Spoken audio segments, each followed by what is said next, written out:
ওয়াতি বাচ্চা বসে বসে কেন আজ কান্দে ইহা যায়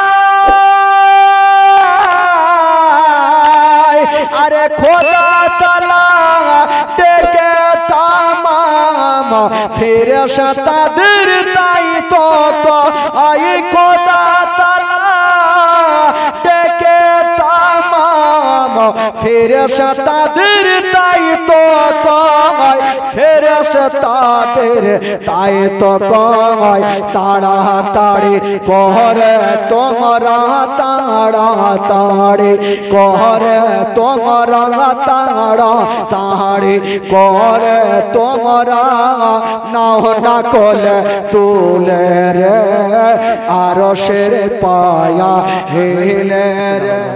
বাচ্চাগুলা বলছেন চাচা গো আমরা কোনো মতে খেতে পারবো না চাচা, চাচা গো আজকে যদি আমার আব্বা থাকতো চাচা তবে আমার আব্বা কোলে বসায়া টুকরো টুকরো করে মুখে দিয়ে দিত চাচা।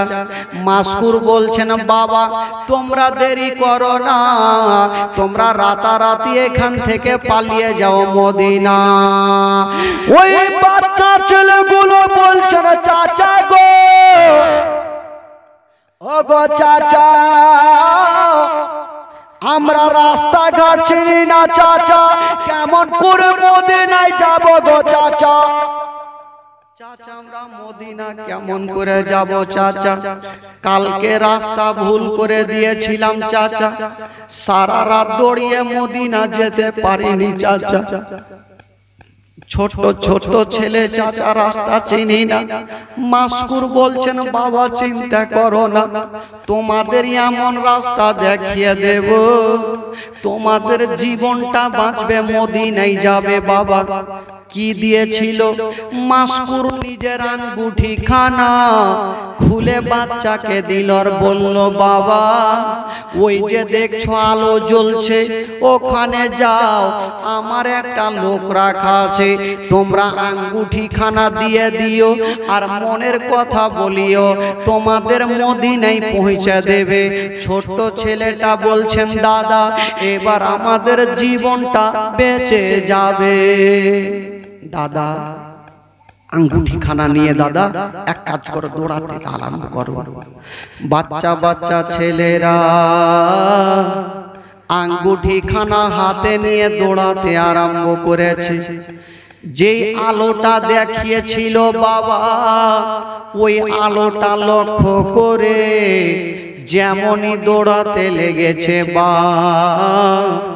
বড় ছেলেটা বাবা পাথরে উঝুট খেয়ে জমিনে পড়ে গেল, হাঁটুর চামড়া উড়ে গেছে। যেমনই উড়েছে বন্ধুরা ছোট ছেলেটা টেনে বুকে লাগালো, দাদা তোমার কি ব্যথা হয়েছে? বড় ভাই বলছেন না ভাই ব্যথা হয়নি রে ভাই। বাবা গো বাচ্চা ছেলেটা যেমনই বড় দাদাকে তুলে সামনে দিকে দেখছেন বাবা এতক্ষণ একটা আলো জ্বলতেছিল, এখন তাকিয়ে যেমনই দেখছেন বন্ধুরা হাজার হাজার আলো জ্বলে, হাজার হাজার আলো। নসিবে বাবা মদিনা নাই, যেতে পারবে না। দেখেন তাদের কপালে কি হচ্ছে বেরাদার, হাজার হাজার আলো। ছোট্ট ভাই বলছে দাদা মাসকুর আমাদের কোনটা আলোর কাছে পাঠালো, মনে হচ্ছে ওই আলোর কাছে পাঠালো, চলো। দৌড়িয়ে যাচ্ছেন বাবা, সেখানে কাউকে পাওয়া গেল না। আবার একটা আলোর কাছে গেল, কাউকে পাওয়া গেল না। সারা রাত দৌড়িয়েছে বন্ধুরা, রাস্তা ভুল করে দিয়েছে বাবা। যখন সকাল হয়ে গেল সূর্যটা উঠতে যাবে বাবা, ফজরের আজান হচ্ছে কুফা শহরে। ছোট ভাই বলছেন দাদা একটু তাকিয়ে দেখো দাদা, হয়তো সারা রাত দৌড়িয়েছি দাদা, হয়তো মদিনায় এসে গেছি। ছোট ভাইয়ের কথা শুনে বড় ভাই যেমনই তাকিয়ে দেখছেন বাবা কানটা খাড়া করে আছে। ওই কুফার মসজিদে যেন ফজরের আজান হচ্ছে। চট করে বড় ভাই বসে গেল, ছোট্ট ভাই আর আমাদের নসিবে জীবনটা বাঁচবে না। ভাই রে, এখন আমরা কুফা শহরে কুফার জুমা মসজিদে যেন ভাই ফজরের আজান হচ্ছে। এই কথা যেমন বলতে নাই, ছোট ভাই বলছে না দাদা গো আমাদের নসিবে কি মদিনা নাই, আমরা কি মদিনা যেতে পারবো না দাদা। বাবা গো ও মা বোনেরা, বাচ্চা বাচ্চা ছেলেরা, বাবা রাতের অন্ধকারে বাবা সারা রাত দৌড়িয়ে আছে, রাস্তা ভুল করে দিয়ে বাবা মদিনায় যেতে পারে না। সকাল যখন হয়ে গেল, একটা গাছের তলাতে বসে বসে কান্দে। বাচ্চা ছেলেটা বলছেন দাদা সূর্য তো উঠে গেল দাদা, এখন লোকজন আসবে আমাদের দেখে ফেলবে দাদা। কালকে তোমরা গর্তের মধ্যে ছিলাম দাদা, ধরা পড়ে গেছিলাম, আজকে কোথায় থাকবো দাদা, কোনো তো রাস্তা দেখা যায় না।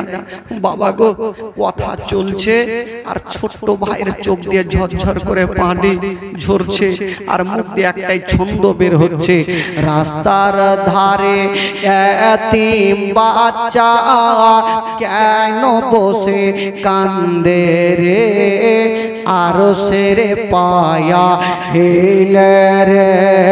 রাস্তার ধারে এতিম বাচ্চা কেন বসে কান্দে রে, আর সেরে পায়া হিলে রে, আর সেরে পায়া হিলে রে। ও ইয়াতিম বাচ্চা বসে বসে কেন আজ কান্দে, ইহা যায় আরে খোদা তাআলা ডেকে তামাম ফেরেশতাদের তাই তো আই খোদা তাআলা ডেকে তামাম ফেরেশতাদের তাই তো কয়, ফেরেশতাদের তাই তো কয়, তাড়াতাড়ি করে তোমরা তাড়াতাড়ি করে তোমরা তাড়াতাড়ি করে তোমরা নাও না কোলে তুলে রে, আর সের পায়া হিলে রে। রাস্তার ধারে এতিম বাচ্চা কেন বসে কান্দে রে, আর সের পায়া হিলে রে। ওরা পহালো দিন পড়ালো আর তোমাদের কে হই না, আর নাই গো পিতা নাই গো মাতা, এখন আমরা কোথায় যাই, নাই গো পিতা নাই গো মাতা, এখন আমরা কোথায় যাই, এখন আমরা কোথায় যাই। থাকতো যদি পিতা মাতা, থাকতো যদি পিতা মাতা, থাকতো যদি পিতা মাতা, দুঃখ যেতাম ভুলে রে, আর সের পায়া হিলে রে। রাস্তার ধারে এতিম বাচ্চা কেন বসে কান্দে রে, আর সের পায়া হিলে রে। রাস্তার ধারে এতিম বাচ্চা কেন বসে কান্দে রে, আর সের পায়া হিলে রে। বাচ্চা ছেলেরা কাঁদতে ছিল, ভাই কোথায় যাবে ভাই, এক কাজ করো, আজকে গর্তের মধ্যে যাব না ভাই, ওই যে দেখছো একটা ঝোপড়ি গাছ দেখা যায়, চলো ওই গাছের উপরে দোনো ভাই উঠে যাব, সারাদিন থাকবো ভাই, আবার রাত্রে যখন হবে আবার আমরা দৌড়াতে লাগবো। একটা পুকুরের পাতালের উপরে, পুকুরের সাইডে একটা গাছ ছিল বাবা, দোনো বাচ্চা, যে গাছে বাবা সাপ বিচ্ছু বাস করে, কোনোদিন মানুষ চাপে না। দোনো বাচ্চা জান বাঁচাবার জন্য বাবা গো জানের ভয়ে ওই গাছ ঝোপড়ি গাছের ওপরে চেপে গেল। এক অপরের গলা ধরে আছে বাবা, সূর্য চন্দ্র সূর্যর মতো চেহারা, এক অপরের গলা ধরে আছে আর বাবা ডুগরে ডুগরে কান্দে। সারাটা দিন কেমন করে যাবে বাবা, টস টস করে চোখ দিয়ে পানি। বাবা গো, যেই পুকুরের সাইডে গাছটা ছিল, একটা মা বাবা কলসি নিয়ে পুকুরে পানি আনতে এসেছে। ওই মেয়েটা যেমনই কলসি খানা পানিতে নামাতে যাবে, দোনো বাচ্চার চেহারা বাবা পানির ভিতরে দেখা যাচ্ছে। মেয়েটা ভাবছেন আল্লাহ, সূর্য হয় একটা, দুটা কেন দেখা যায়? একটু ওপরে তাকিয়ে দেখি, যেমনই ওপরে তাকিয়ে দেখছেন বাবা, দেখছেন চন্দ্র সূর্যর মতো দুটা ছেলে এক অপরের গলা ধরে ডুগরে ডুগরে কাঁদছে। মেয়েটা বলছেন বাবা তোমরা ওখানে কি করছো বলো? বাচ্চা ছেলেটা বলছেন দাদা আবার ধরা পড়ে গেলাম দাদা, এই মেয়েটা ধরে নিয়ে যাবে আর ইবনে জিয়াদকে দেবে দাদা, আমাদের গলাটা আলাদা করবে দাদা। বলছেন মা গো তুমি পানি আনতে এসেছো মা, পানি নিয়ে তুমি বাড়ি যাও মা, আমাদের কথা জিজ্ঞেস করো না। বলছে বাবা রে ওই গাছে কোনো মানুষ বাস করে না, ওই গাছে সাপ বিচ্ছু বাস করে বাবা, তোমরা একটু নেমে যাও, তোমরা আমার সাথে কথা বলো রে বাবা, কেন তোমরা গাছে? বড় ছেলেটা বলছে ওরে আমার ছোট ভাই আমি নিচে যাচ্ছি ভাই, তুমি ওপরে থাকো, হয়তো আমাকে ধরে নিয়ে যাবে, তুমি ওপরে থেকে যাও। ছোট ছেলেটা বলছে ভাই রে তুমি যাবে যেখানে আমিও সেইখানে যাব ভাই। দোনো ভাই নেমে গেল, মুখে কথা বলে না। ওই মেয়েটার জোড়া পা ধরেছে, মা গো আমাদের মা নাই বাবা নাই, আমাদের ধরে নিয়ে যেও না মা। বলছে বাবা তোমরা কে বলো? বলছেন মা গো আমাদের চিনতে পারলে না, যাদের কারণে মাগো গোটা কুফা শহরের লোকজন ছুটাছুটি করছে মা, আমরা হলাম সেই ইমামে মুসলিমের দোনো ছেলে মোহাম্মদ আর ইব্রাহিম। এই কথা যেমনই বলতে নাই, ওই মেয়েটা ভাবছেন আল্লাহ এত সুন্দর চেহারা, এই বাচ্চাগুলা হলো নবী বংশের ছেলে, এই বাচ্চাগুলাকে যদি এক পিয়ালা পানি পান করা যায় তবে এই পানির বদলে হাউজে কাউসারের পানি পান করতে পাবো। মেয়েটা বলছেন বাবা চিন্তা করো না, চলো তোমাদের আমার বাড়ি নিয়ে যাব, তোমাদের আদর যত্ন করে খাওয়াবো। বাচ্চা ছেলেটা ভাবছে আল্লাহ জানি না একটা মার মতো হতো মা পেয়ে গেছি, আমার মা জগতে নেই কিন্তু মার মতো মা পেয়েছি। ওই মেয়েটা যখন বাচ্চাগুলাকে টেনে বুকে লাগিয়েছে বাবা, বাচ্চা ছেলেটা বলছেন ওগো দাদা মা যেমন কোলে ধরেছিল মনের আশা মিটেছিল, আজকে মেয়েটা যখন আমাকে কোলে জড়িয়ে ধরেছে দাদা মনে হচ্ছে মায়ের আরমানটা আমার পূরণ হয়ে গেছে, আমার কলেজা ঠান্ডা হয়ে গেছে। ভাই রে এক কাজ করো, এই মেয়েটার সঙ্গে চলো বাড়ি চলো। নিয়ে গেল, যেমনই যেতে নেই বাবা ওই মেয়েটা বাবা পার্শ্বে বসায়া ভাবছে জানি না দোনো ছেলে কোথায় ছিল, আমি আগে গোসল বানিয়ে দে। যেমনই জামাগুলা খুলছে বাবা, জামা খুলতে পারে না। কেন পারে না? পাথরে পড়েছে, পাহাড়ে পড়ে পড়েছে, পিঠে চাকা চাকা ঘা হয়ে গেছে, আর ওই রক্তগুলো জামাতে লেগে শুকিয়ে গেছে। যেমনই জামা মা খুলতে যাচ্ছে, বাচ্চাগুলা হাওমা করে কাঁদছে। মেয়েটার দিলে ময়া চলে আসিল।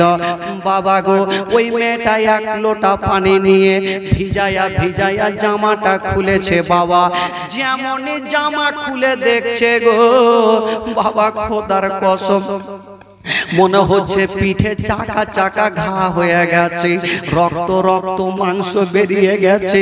ওই মা দেখে কাঁদতে আরম্ভ করেছে। আল্লাহ জানি না হে বাচ্চা বাচ্চা ছেলেরা কত কষ্ট করেছে। আল্লাহ আল্লাহ গো, এই ছেলের মা যদি আজকে থাকতো, মা সহ্য করতে পারবে না। কোন মা যদি দেখে নিজের সন্তানের কষ্ট, কোনো মতে মা সহিতে পারবে না। ওই মেয়েটা বলছেন, বাবা চিন্তা করো না, সকাল যখন হবে তোমাদের আমি দায়িত্ব করে মদিনায় পৌঁছে দেব। বাচ্চা ছেলেরা সাহস পেয়েছে, হয়তো এবার আমাদের জীবন বেঁচে যাবে। ওই মেয়েটা তো ভালো ছিল, কিন্তু মেয়েটার স্বামী বদমাশ ছিল। ওই মেয়েটার স্বামীর নাম ছিল বাবা হারিস পাপি।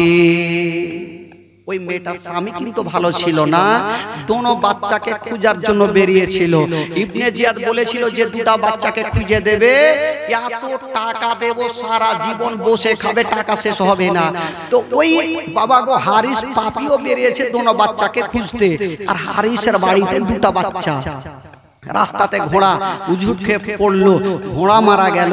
হাঁটতে হাঁটতে বাড়ির দিকে যাচ্ছেন। এই দিকে বিবি সাহেবা বলছেন, বেটা কাজ করো, আমার স্বামীর মনের অবস্থা ভালো না, তোমরা একটা বিছানাতে শুয়ে যাও, তোমরা রাতের বেলা কথা বলবে না। আমার স্বামী আবার যখন কাজে যাবে, আমি দায়িত্ব করে তোমাদের মদিনায় পৌঁছে দেবো। জোরে বলুন সুবহানাল্লাহ।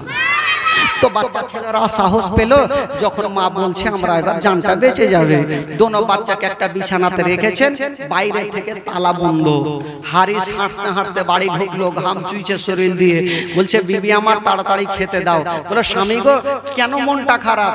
বলছেন, বিবি আমার একটা বড় উপহার আছে। বলল কি? বলল, ইবনে জিয়াদের অর্ডার হয়েছে যে দোনো বাচ্চাকে খুঁজে দেবে, প্রচুর টাকা ইনাম পাবো। বিবি সাহেবা মাথায় হাত দিয়েছে, আল্লাহ আমারই বাড়িতে দুটা বাচ্চা, আমার স্বামী যেন দেখতে না পাই। হারিসকে তাড়াতাড়ি খাবার দিল, খাবার খেয়ে বিছানাতে শুয়েছে। ঘুমটা এখনো আসেনি বাবা, ঘুম যেতে নাই। ওই দিকে দোনো বাচ্চা একটা স্বপ্ন দেখলো, আর দোনো বাচ্চা চিৎকার মেরে কেঁদে গেল। ছোট ছেলে বলছেন, দাদা গো দাদা কেন তুমি কাঁদলে বলো? বলছে, ভাই আমি শুয়ে শুয়ে একটা স্বপ্ন দেখলাম। বলল, কি স্বপ্ন? বলছে, দাদা গো আমি স্বপ্ন দেখলাম, আমার আব্বা জানকে দেখলাম। আমার আব্বা বলছে, বেটা দুনিয়ার পানি তোমাদের নসিবে জুড়বে না, দুনিয়ার পানি হুলকুবে যাবে না বেটা, আমি তোমাদের জন্য হাউজে কাউসারের পানি নিয়ে দাঁড়িয়ে আছি বেটা, কিছুক্ষণ পরে তোমরা জানে শাহাদাত পান করবে বেটা। ছোট ভাই বলছে, দাদা তুমি কি স্বপ্ন দেখেছো বলো? বড় ছেলেটা বলছে, দাদা আমিও সে স্বপ্ন দেখেছি। বাবা গো এবার বাচ্চা ছেলেরা বুঝে গেল হয়তো আমাদের মরণ নিকটবর্তী হয়ে গেছে, আর হয়তো আমরা বাঁচবো না। বাচ্চা বাচ্চা ছেলেরা এক অপরের গলা ধরে কান্দে। যেমনই কানতে লেগেছে বাবা, এই কান্নার আওয়াজ হারিসের কানে পৌঁছে গেল। হারিস বলছেন, বিবি আমার বাড়িতে কোনো ছেলে নেই, বাচ্চা নেই, তবে বাচ্চার কান্নার আওয়াজ কোথায় থেকে? মেয়েটা ভাবছেন, আল্লাহ জানি না। বাচ্চাগুলাকে মানা করা সত্ত্বেও কান্দে। বলছে, স্বামী গো আমার হয়তো পার্শ্বের বাড়ি থেকে হতে পারে, তুমি ঘুমিয়ে যাও। হারিস একটু ঘুমায়, কিন্তু মনটা মানে না, আবার কান্নার আওয়াজ ভেসে আসে। হারিস ভাবলো, না না এবার আমাকে দেখতে হবে কোথায় থেকে আসে। বাবা গো হারিস চার একটা জ্বালায়া যেমনই বাবা গো ওই তালাটা খুলে দিয়া পাল্লাটা সরাইয়া যেমনই ঘরে ঢুকছেন বাবা দেখছেন চন্দ্র সূর্যর মতো চেহারা এক অপরের গলাতে লেগে আছে বাবা গো ওই হারিস পাপি চিনহে না জিজ্ঞাসা করছে বেটা বলো তোমরা কে তোমাদের নাম কি বলো বাবা গো ওই দোনো বাচ্চা ভাবছে মেয়েটা তো ভালো হয়তো ওনার স্বামীও ভালো হতে পারে বলছেন চাচা গো চাচা আমরা হলাম সেই ইমামে মুসলিমের দোনো ছেলে মোহাম্মদ ইব্রাহিম এই কথা যেমনই বলতে নাই হারিস পাপি মাথায় হাত দিয়েছে জানি না এবার টাকাওয়ালা আমি হয়ে যাব বাবা গো কিন্তু বেরাদার হারিস ঘোড়া মারা গেছে হারিসের মনটা ভালো ছিল না দোনো বাচ্চার চুলখানা ধরে বাবা মারতে আরম্ভ করে দিল বাচ্চা বাচ্চা ছেলেরা সহ্য করতে পারে না ছোট ভাই বলছেন চাচা গো আমার বড় ভাইকে মারিও না বাবা ছোট ভাইকে মারে বড় ভাই বলছেন চাচা আমার ছোট ভাইকে মারিও না আমার ছোট ভাই কষ্ট সহ্য করতে পারবে না হারিস পাপি দোনো বাচ্চাকে মেরে একখানা রশি নিয়ে বাবা টাইট করে বেঁধে দিল বাবা গো বেঁধে দিয়ে ঘরের মধ্যে রাখলো সকাল যখন হবে তোমাদের নিয়ে যাব ইবনে জিয়াদের দরবারে বাবা সারা রাত ধরে বাচ্চাগুলাকে বেঁধে রেখেছে ঘরে গো বাবারা ভাইরা আমার মা বোনেরা বাচ্চা অবস্থায় দোনো বাচ্চা ঘরের মধ্যে আছে হারিস পাপি বিছানাতে শুয়ে শুয়ে ভাবছে দোনো বাচ্চাকে জীবিত অবস্থায় নিয়ে যাব ইবনে জিয়াদের কাছে আবার মাথাতে শয়তানি ঢুকে গেল কি শয়তানি বাবা ওই হারিস পাপি ভাবছে আমি যেমন দোনো বাচ্চাকে খুঁজে বেড়াই আমার মতো অনেক লোকজন খুঁজে বেড়ায় আমি জিন্দা অবস্থায় নিয়ে যাব না দোনো বাচ্চাকে সকালে ফুরাত নদীর ধারে নিয়ে যাব আর তাদের জবাই করব আর দোনো বাচ্চার মাথাটা ব্যাগে ভর্তি করে নিয়ে যাব কেউ আমাকে দেখতে পাবে না কেউ আমার কাছ থেকে কেড়ে নেবে না বাবারা ভাইরা ওগো আমার মা বোনেরা হারিস পাপির বাবার ডিসিশন চেঞ্জ হয়ে গেল সকাল যখন হলো গো দোনো বাচ্চাকে যেন মারতে আরম্ভ করেছে বিবি সাহেবা বাধা দিতে গেল বিবি সাহেবাকে এত জোরে ধাক্কা দিল বিবি সাহেবা বাবা দেওয়ালে লাগলো বাবা বেহুশে জমিনে পড়ে গেল ছোট বাচ্চা বলছেন দাদা গো যে হারিস পাপি টাকার লোভে নিজের বিবিকেও ছাড়ে না আমাদেরকেও ছাড়বে না বাবা গো হারিস পাপি যেন ওই রশিখানা ধরে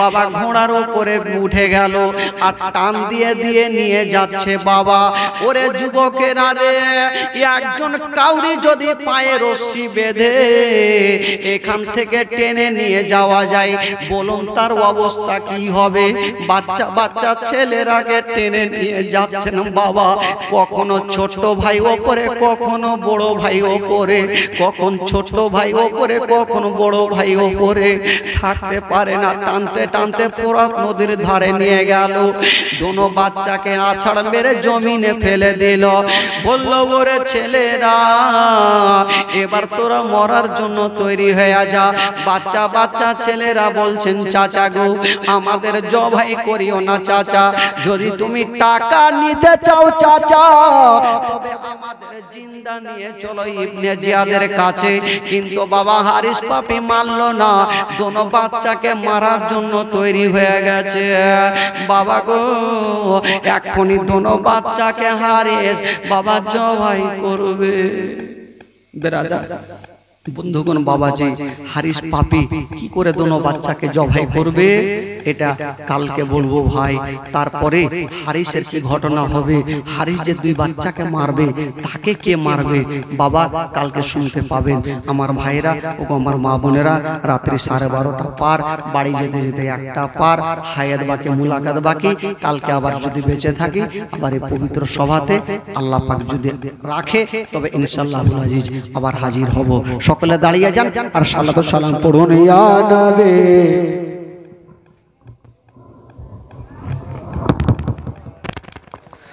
সালাম আলাইকা ইয়া হাবিব সালাম আলাইকা সালাওয়াতুল্লাহ